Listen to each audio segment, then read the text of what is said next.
Hello दोस्तों, I hope आप सभी अच्छे होंगे। तो आज की क्लास रहेगी हमारी Delhi police mock test number 2। ठीक है, तो दूसरा मॉक टेस्ट सोल्व करते हैं कि मॉक टेस्ट दूसरा नंबर क्या रहेगा। ठीक है ना, तो क्वेश्चन आपकी स्क्रीन पे आएंगे अभी।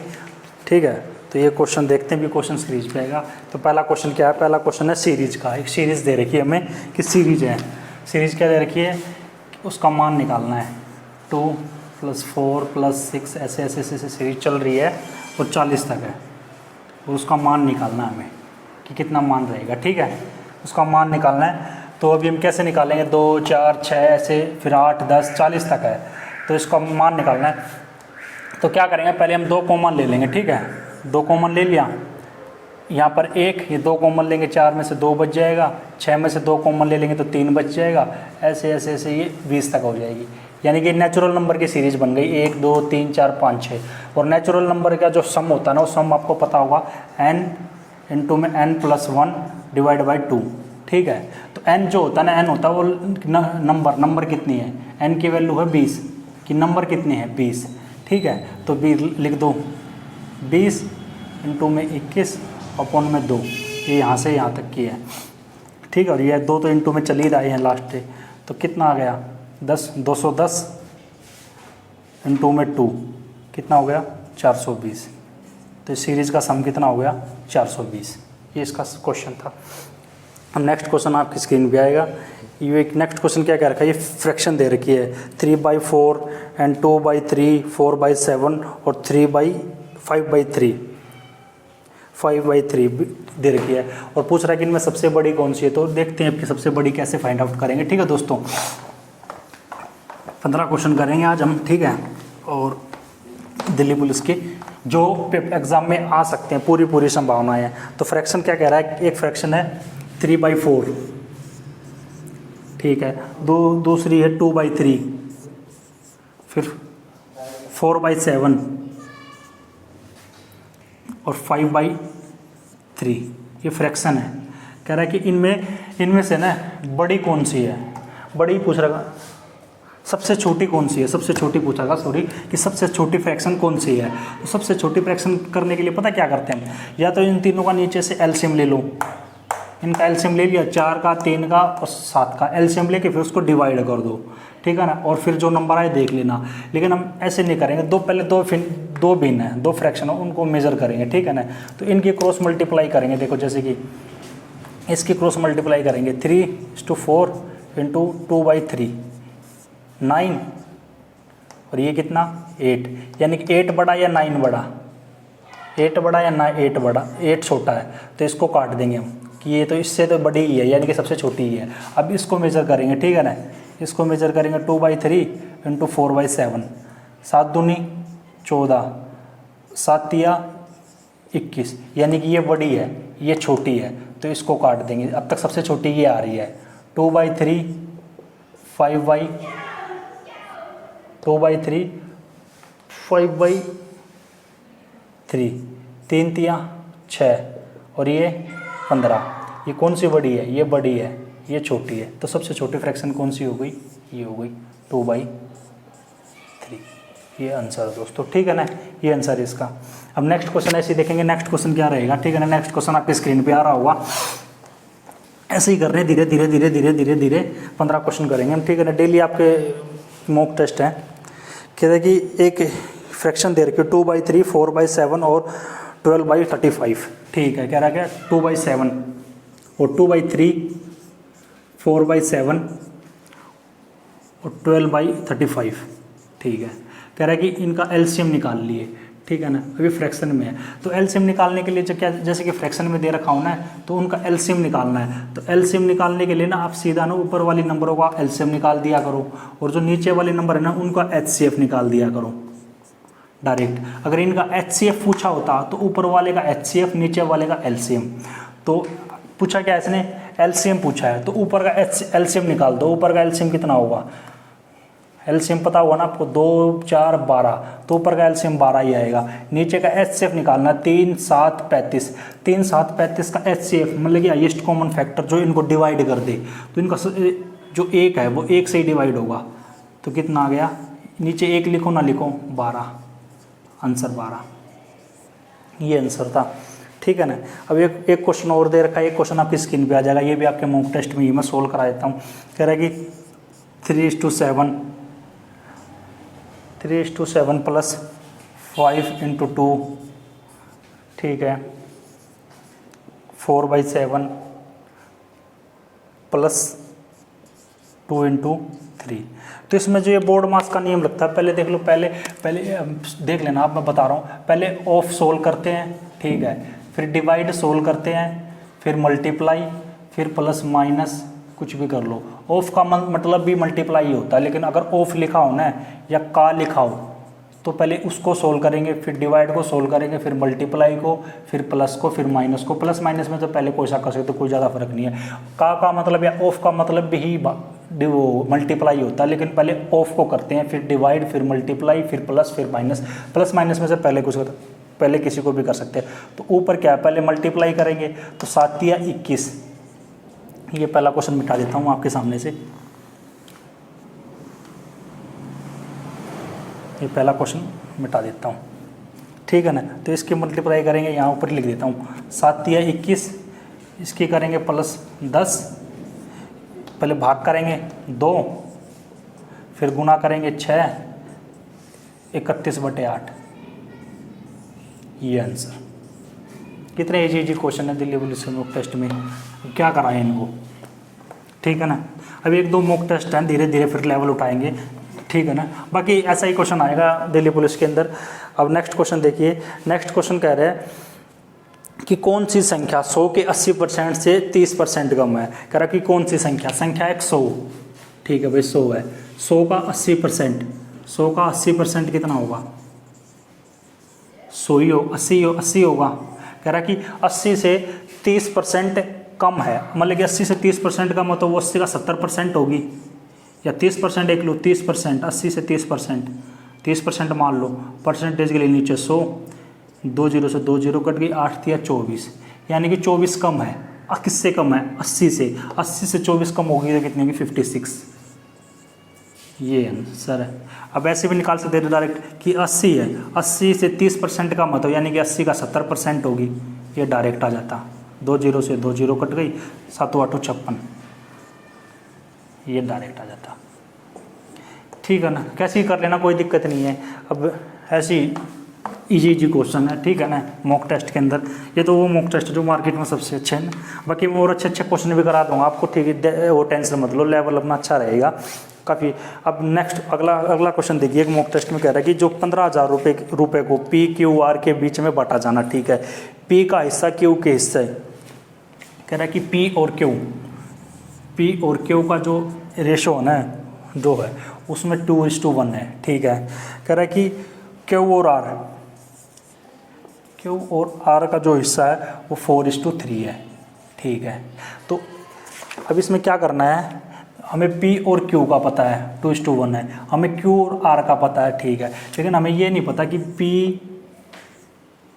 नीचे लिखता हूँ, हमें ये नहीं पता कि P, Q और R का कितना होगा अगर एक साथ जोड़े, ठीक है ना। अगर इसका पता चल जाए तो हमें ये टोटल राशि दे रखी है 15,000, फिर हम निकाल लेंगे, लेकिन हमें पता नहीं है, तो इस रेशो को हमने जोड़ना पड़ेगा रेशो को। और रेशो को जोड़ने के लिए क्या करते हैं हम, ऐसे करते हैं, उल्टा एन बनाते हैं, याद रखना। लेकिन जैसे 2 का दे रखा होना, तो ये ध्यान रखना, अगर Q पे खत्म होना तो नेक्स्ट वाली सीरीज Q से स्टार्ट होनी चाहिए, जैसे कि जिस नंबर पे खत्म है उसी नंबर से स्टार्ट होनी चाहिए। अगर ये R से खत्म होती तो यहाँ पे R ही होना चाहिए था, तो ये रेशो जुड़ पाएगा, नहीं तो रेशो नहीं जुड़ पाएगा। P, Q और R, ठीक है ना, रेशो बना लेते हैं, ठीक है ना। अब रेशो कैसे बनेगा, देखो उल्टा एन बना देना, ये ऐसे, इसकी मल्टीप्लाई, ये उल्टा एन बन जाएगा, ठीक है ना, इसकी मल्टीप्लाई, तो पहले इससे मल्टीप्लाई करोगे तो 4 दूनी 8, यानी कि P का आ गया। फिर ऐसे करोगे यानी कि Q का आ जाएगा 4, फिर ऐसे करोगे मल्टीप्लाई तो R का आ जाएगा 3, ये आ गया इनका रेशो, ठीक है ना। अब कह रहा है जो इस रेशो की जो वैल्यू है ना वो 15,000 दे रखी है क्वेश्चन में, तो यानी कि 7 और 8 15 की वैल्यू 15,000 है। पूछा किसकी वैल्यू पूछ रखी है भाई, पूछा Q को कितना मिलेगा, एक की वैल्यू 1000 और Q को पूछा है, तो Q की वैल्यू कितनी है, 4, एक की वैल्यू 1000, 4 की वैल्यू 4,000, क्यों को 15,000 में से 4,000 रुपये मिलेंगे। ये क्वेश्चन था भाई, आराम से, इतना इजी क्वेश्चन था, ठीक है ना। ऐसे ही क्वेश्चन आएंगे बस इसमें। अब नेक्स्ट क्वेश्चन देखते हैं। नेक्स्ट क्वेश्चन भी मैं आपको पढ़ के बता देता हूँ, आप स्क्रीन पे भी आ गया होगा आपके, देख लेना। 20 लड़कों का एक ग्रुप है, ठीक है भाई, उसकी एवरेज एज है ना वो 15 साल है, यानी कि 15 ईयर्स, ठीक है ना। 20 लड़कों का एक समूह है, उसकी एवरेज एज 15 साल है। एक लड़का समूह को छोड़ देता है, यानी ग्रुप को छोड़ देता है, तो फिर ग्रुप की जो एवरेज एज है ना वो 14.5 हो जाती है, यानी कि 14.5 हो जाती है। तो जिस लड़के ने जो ग्रुप छोड़ा उसकी एज क्या है ये फाइंड करना है। चलो भाई फाइंड करते हैं, ठीक है ना। वीडियो को पॉज किया करो और करने की कोशिश भी किया करो दोस्तों, ठीक है ना, ताकि आपको पता चले कि क्वेश्चन आ रहे कि नहीं आ रहे, ठीक है ना। बाकी मैं तो कराऊंगा ही आपके साथ हैं, 15 के 15 क्वेश्चन कराएंगे, ठीक है ना। अब क्या कह रहा है कि जो 20 लड़के हैं, पहले बेसिक समझो उसका। 20 लड़के हैं, 20 लड़कों की एवरेज एज 15 है, यानी कि उनकी टोटल जो एज होगी वो, अगर उनकी टोटल एज को काउंट करें तो 300 है, ठीक है ना। एक लड़का ग्रुप को छोड़ देता है, एक लड़का छोड़ेगा तो लड़के कितने बच गए, 19। उनकी जो एवरेज एज हो गई वो कितनी हो गई, 14.5। अब इसको इससे मल्टीप्लाई, इसको मल्टीप्लाई करा तो 300 आ गई। अब इसको इससे मल्टीप्लाई करना, मल्टीप्लाई करोगे तो 19 पंजे 95, यानी कि 9 बच गया। 19 चौका 76, 76 में 9 जोड़ोगे 85, 76 में 9 जोड़ोगे तो 85, यानी कि 8।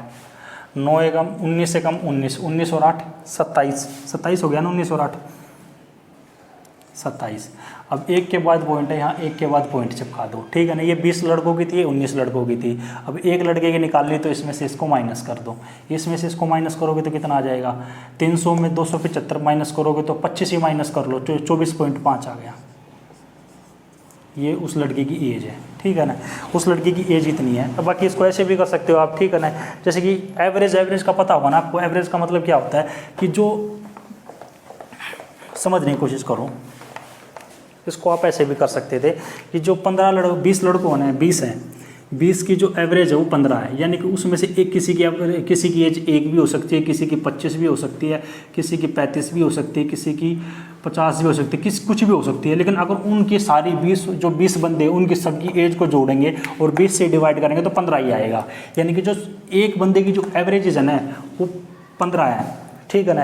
यानी कि जब वो लड़का समूह छोड़ता है तो 14.5 हो जाती है, यानी कि समूह छोड़ा उसने तो 14.5 हो गई, यानी कि उसने आधा 6 महीने दे रखे थे ना, 6 महीने उसने 19 बंदों को दे रखे थे। एक तो वो खुद निकल गया तो 19 बंदे बचे। 19 बंदों को उसने अपना 0.5 यानी अपने 6 महीने दे रखे थे। 1900 को 6 महीने देगा तो कितना आ जाएगा, 0.5 से गुना करेंगे तो 8.5 आएगा ना, 9.5 आएगा, ठीक है ना।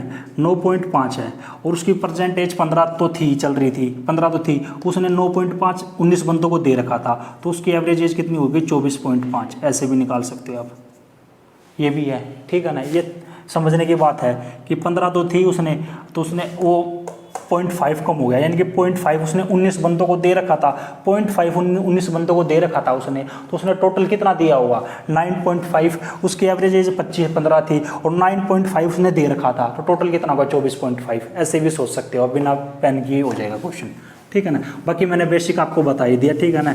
एग्जाम में कैसे भी कर लेना, उससे कर लेना, टाइम बहुत है आपके पास, ठीक है ना। बेसिक से करोगे तो भी कोई दिक्कत नहीं है, ऐसे ट्रिक से करो। ट्रिक ये कॉन्सेप्ट ही है, सोचने की बात होती है ये भी, ठीक है ना। अब नेक्स्ट क्वेश्चन देखो। नेक्स्ट क्वेश्चन कह रहा है कि 6,000 रुपये की एक राशि 2 वर्षों के लिए चक्रवृद्धि ब्याज पर दी जाती है भाई, ठीक है, यानी कि CI पे दी जाती है। तो फाइंड इंटरेस्ट फाइंड करना कि भाई इंटरेस्ट क्या होगा, ठीक है भाई।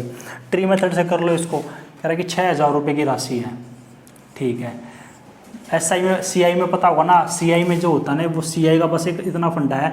SI में खाली प्रिंसिपल पर ब्याज लगता है, CI में ब्याज पर भी ब्याज लगता है, ठीक है ना। रेट ऑफ इंटरेस्ट कितनी तरह की, रेट ऑफ इंटरेस्ट दे रखी इसने 10%, ठीक है। इस साल भी 10%, इस साल भी 10% है।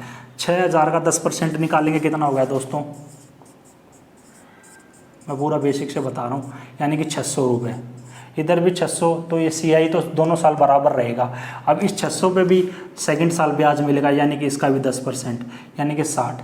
टोटल ब्याज कितना मिल गया, 600 इधर मिल गया, 600 इधर मिल गया, 60 इधर मिल गया, यानी कि 1260। ये 2 साल का CI का ब्याज है, ठीक है ना। ये मॉक टेस्ट में आए हुए क्वेश्चन है, ठीक है ना। अच्छे हम नेक्स्ट क्वेश्चन देखते हैं। नेक्स्ट क्वेश्चन क्या रहेगा, कह रहा है कि एक आर्टिकल है या एक वस्तु है, उसको 900 रुपये पर बेचने पर जो प्रॉफिट होता है, ठीक है, एक आर्टिकल है उसको 900 रुपये पर बेचने पर जो प्रॉफिट होता है 500 रुपये पर बेचने पर जो हानि होती है वो बराबर है, ठीक है भाई। अगर 900 में बेचा कुछ प्रॉफिट हुआ, 500 में बेचा तो कुछ हानि हुई, यानी वो बराबर है, ठीक है भाई, बराबर है। अब मैं कैसे पूरा बेसिक बता देता हूँ आपका, इसको कैसे करेंगे। यानी कि उसने 900 में बेचा, दूसरा मार्कर ले लेते हैं, यानी कि उसने 900 में बेचा तो उसे कुछ प्रॉफिट हुआ, वो प्रॉफिट रुपये में दे रखा है, परसेंटेज कुछ भी प्रॉफिट हुआ, मान लो उसने एक्स प्रॉफिट हुआ। अगर 900 में बेचा, सेलिंग प्राइस में से प्रॉफिट घटा देंगे तो सीपी बच जाएगा, मतलब कि उसने 900 में बेचा, उसको एक्स का लाभ हुआ, अगर वो घटा दिया तो ये कॉस्ट प्राइस बच गया। इतनी बात ध्यान रखना, ठीक है। उसने 500 रुपये में बेचा, ठीक है ना, और जो प्रॉफिट हुआ ना उतनी उसको हानि हुई है, मतलब कि 500 में बेचने पर उसको एक्स की हानि हुई है। यानी अगर एक्स की हानि को जोड़ देंगे, कुछ हानि हुई है, तो ये सीपी आ जाएगा, कॉस्ट प्राइस आएगा। कॉस्ट प्राइस दोनों बार बराबर रहेगा, क्योंकि कॉस्ट प्राइस एक वस्तु का कॉस्ट प्राइस हमेशा एक ही होगा, मतलब कि वैल्यू एक ही होगी, ठीक है ना, समझ सकते हो ना। मतलब कॉस्ट प्राइस सेम रहेगा, एक वस्तु का जो लागत मूल्य है अगर वो 50 है तो 50 ही रहेगा, ये नहीं कि लागत मूल्य है। अगर कुछ कॉस्ट बढ़ती है तो बात अलग है। 900 में बेचा तो एक्स का लाभ हुआ, लाभ घटा दिया तो कॉस्ट प्राइस आ गया। 500 में बेची, एक्स की हानि हुई, हानि जोड़ दी तो कॉस्ट प्राइस आ गया। ये एक्स क्वेश्चन में बराबर दे रहा कि बराबर है, ठीक है ना, तो जोड़ लो इनको। अब ये 500 इधर आएगा तो कितना बचाएगा, 400। ये एक्स इधर जाके माइनस का है तो प्लस का हो जाएगा, यानी कि 2x। एक्स की वैल्यू कितनी आ गई, 200, यानी कि उसको 200 का लाभ, 200 की हानि हो रही थी। अगर 900 में से 200 घटा देंगे तो 700, ये सीपी आ गया। अगर इसमें 200 जोड़ देंगे तो ये सीपी आ गया, ये 700, ये 700। अब क्या रखा कि अगर वो कॉस्ट प्राइस के 30% लाभ पे बेचे, यानी कि कॉस्ट प्राइस 700 है, 700 का 30% पूछ रखा उसने, 700 का 30% अबाउट 9, 20 से 20, 7 या 21, यानी कि 210 के लाभ पे बेचना पड़ेगा उसको। तो 700 उसकी कॉस्ट प्राइस है, 210 के लाभ पे बेचेगा, यानी कितने में बेच देगा, 910 रुपये में उसको बेच देगा। ये था उसका, ये इसका आंसर है, ठीक है ना। ऐसे ही करते रहना, यही क्वेश्चन है, जी से क्वेश्चन आएंगे, उसमें दिल्ली पुलिस में और कोई ज़्यादा वो है नहीं, ठीक है ना। बाकी मैं आपको टफ भी करा दूंगा, ऐसी कोई बात नहीं कि टफ क्वेश्चन कराओ सर, टफ भी करा दूंगा, ठीक है ना, ऐसी कोई बात नहीं है। अब नेक्स्ट क्वेश्चन देखो कि 30% तथा 10% की दो लगातार छूट दी जाती है, डिस्काउंट दिया जाता है। तो अगर वो 30% की छूट दी, फिर 10% की छूट दी, वो किसके बराबर होंगी, क्योंकि उसने टोटल कितनी छूट दी, ठीक है भाई, देखते हैं। यानी उसने 100 रुपये हैं, कोई भी आर्टिकल मान लो 100 है, 100 इसलिए मानते हैं क्योंकि 100 का परसेंटेज वैल्यू निकालना आसान होता है, इसने परसेंटेज में पूछी है। आप मानने को 500 मान लो, 500 मान लोगे, फिर 500 की परसेंटेज वैल्यू निकालनी पड़ेगी, कितना है ये, फिर 100 × में करना पड़ेगा। तो पहले 100 मान लेते हैं हम क्वेश्चन को ईजी करने के लिए, कि 100 ही मान लो कि 100 ही वस्तु की जो कीमत है, यानी कि ये जो मार्क प्राइस है। और जो डिस्काउंट है ना, मैंने आपको लास्ट वीडियो में बताया होगा, जो डिस्काउंट है ना, डिस्काउंट हमेशा मार्क प्राइस पे दिया जाता है, कि तब तक वो क्वेश्चन में बोलेगा नहीं ना कि डिस्काउंट किस पे है, तो आप मान के चलना कि जो डिस्काउंट है वो मार्क प्राइस पे दिया गया है, ठीक है भाई, तो इसका मार्क प्राइस है। अब कह रहा है कि उसने ना 30% का डिस्काउंट दे दिया, यानी कि उसने 30 का डिस्काउंट दिया तो 70% पे बेची होगी, ये बात तो समझ आ गई आपको। यानी कि उसने अगर 30 का डिस्काउंट 30% का डिस्काउंट दिया, टोटल 100% एक वस्तु की वैल्यू होती है। अगर उसने 30% का डिस्काउंट दिया तो उसने 70% में बेची होगी ना उसने, तो उसने 70% में बेच दी, ठीक है। अब ये आ गया सेलिंग प्राइस, ठीक है ना, उसने बेच दी उस पर। अब कह रहा है कि फिर मैंने और छूट दे दी, और कह रहा है कि उसने 10% की और छूट दे दी। अब 10%, इस पे 10% की और छूट दे दी, यानी अगर 100% किसी वस्तु की वैल्यू होती है, अब ये तो अपने आप में 100% है, उसने 10% की और छूट दे दी तो उसने 90% में बेची होगी दोस्तों, तो उसने 90% में बेच दी, ठीक है। अब इतनी छूट दे, 2 छूट है, अब 100 से 100 कट गया, 2 0 से 2 0, 9 7 63, यानी कि उसने 63 में बेच दी। 100 की ली थी, 100 पे छूट दे तो 63 की बेच दी, तो छूट कितने की हुई, 37। अब 100 है तो परसेंटेज डायरेक्ट लगा दो कि 37% की छूट मिली। ये आसान सा मेथड था दोस्तों, ठीक है ना, बिल्कुल बेसिक से बताया मैंने, तब भी इतना टाइम लगा, इससे ये इसका बेसिक होता है, ठीक है दोस्तों। हम नेक्स्ट क्वेश्चन देखते हैं। नेक्स्ट क्वेश्चन आपकी स्क्रीन पर आएगा। नेक्स्ट क्वेश्चन मैं पढ़ के बता देता हूँ। कह रहा है कि एक आयताकार भवन है, उसकी जो चौड़ाई है उसकी लंबाई का 4/5 है, ठीक है भाई, 4/5 है। और जो उसका जो फर्श है ना, फर्श, उसका जो नीचे फर्श है उसका जो क्षेत्रफल है वो 500 है। ये आयताकार पता होगा ना आपको, मैं थोड़ा अच्छे से बना देता हूँ, ठीक है, अच्छे से बना के दिखा देता हूँ। मैं फास्ट फास्ट करा रहा हूँ, मॉक टेस्ट फास्ट ही होते हैं भाई, ठीक है ना, समझाने के लिए, ठीक है ना। ये रेक्टेंगल है, कह रहा है कि इसका जो टोटल एरिया है, एरिया 500 वर्ग मीटर है, मीटर स्क्वायर है, यानी कि मीटर में दे रखा है। कह रहा है कि जो इसकी जो साइड है, जो इसकी जो चौड़ाई है ना, वो साइड का 4/5 है, यानी कि 4/5 है, तो जो नीचे होता है ना 5, वो इसकी साइड मान लिया करो, ठीक है ना। अब ये 4/5 है, तो हमें वैल्यू पता नहीं कि 4/5 कैसे होगी, 20 का 4/5 है, तो इसको मान लिया हमने 5x मान लिया, ठीक है ना। अब 5x का 4/5 होगा, तो 5 से 5 कट जाएगा, 4x बच जाएगा, यानी कि ये 5x है, ठीक है। जो नीचे है ना वो मान लिया करो आप, है ना, और x पता नहीं किससे गुना कर रखी, तो x मान लिया करो। ये इधर हो गया 4x, ठीक है भाई। इसका 5x का 4/5 करोगे तो 5x आ जाएगा, ठीक है भाई। अब कह रहा है कि इसका एरिया, अब एरिया क्या होता है, लेंथ इंटू ब्रेथ। लेंथ कितनी है 5x और ब्रेथ कितनी है 4x। अगर इनको मल्टीप्लाई करोगे तो कितना आ जाएगा 20, x की x से गुना करोगे तो 20x स्क्वायर। 20x स्क्वायर की वैल्यू कितनी दे रखी दोस्तों 500, 2 से 0 कट गया, 2 से 25, x स्क्वायर की वैल्यू 25 आ गई, x की वैल्यू कितनी आ गई 5, ठीक है। x की वैल्यू 5 है तो 5x की वैल्यू 25 हो गई, 4x की वैल्यू 20 हो गई। कह रहा है इनका डिफरेंस कितना होगा, तो 5 सेंटीमीटर, नीचे लिख देता हूँ 5 सेंटीमीटर आंसर। ये आंसर है भाई। जितना फास्ट करोगे आपके लिए अच्छा है, ठीक है ना, सीखते रहो आप, ठीक है ना। मैं बिल्कुल बेसिक से ही करा रहा हूँ, बिल्कुल जो भी मतलब कि कॉन्सेप्ट बताने वाली बात है ना वो मैं करा ही रहा हूँ इसमें, ठीक है ना। अब नेक्स्ट क्वेश्चन फिर देख लेते हैं। नेक्स्ट क्वेश्चन क्या कह रहा है, नेक्स्ट क्वेश्चन कह रहा है कि एक जो कार है वो कार की स्पीड है 100 किलोमीटर पर आवर की स्पीड से एक निश्चित दूरी 2 घंटे 30 मिनट में तय करती है। तो अगर वो 60 की स्पीड से चले तो उस समान दूरी को तय करने में उसको कितना समय लगेगा, ठीक है भाई। क्या कह रहा है कि जो कार है, कार की जो स्पीड है 100 किलोमीटर पर आवर है, यानी कि वो 1 घंटे में 100 किलोमीटर चल सकती है, ठीक है भाई। आपको पता होगा ना वो डिस्टेंस जो होता है ना, डिस्टेंस हमेशा टाइम इंटू स्पीड होता है, ठीक है। अब किलोमीटर में स्पीड दे रखी तो यानी कि 100, ठीक है ना। और टाइम भी हमें ना, टाइम भी घंटे में लेना पड़ेगा। अगर सेकंड में दे रखा तो टाइम सेकंड में लेते, ठीक है ना। टाइम कितना दे रखा 2 घंटे 30 मिनट। अगर मिनट को हम घंटे में बनाएंगे तो 60 से डिवाइड करना पड़ेगा, यानी कि 1/2 प्लस 2 घंटे थे, ठीक है ना। इनकी प्लस करेंगे तो 5/2 आ जाएगा, ठीक है ना। 100 घंटे है और टाइम कितना 5/2 है। डिस्टेंस आ गई हमारे पास 250 किलोमीटर, ठीक है। कह रहा है कि अब वो इस दूरी को 60 किलोमीटर पर आवर की स्पीड से चले, ठीक है। 60 किलोमीटर पर आवर की स्पीड से चलना है, ये दूरी है, तो उससे कितना टाइम लगेगा 25/6 घंटे, आवर्स। ये आंसर आ गया इसका, 25/6 घंटे लगेंगे उसको। ये जी क्वेश्चन है, ठीक है ना। ऐसे क्वेश्चन आएंगे दिल्ली पुलिस में जो मैं आपको करा रहा हूँ, ठीक है ना। इनसे बाहर क्वेश्चन नहीं आएगा, ठीक है ना।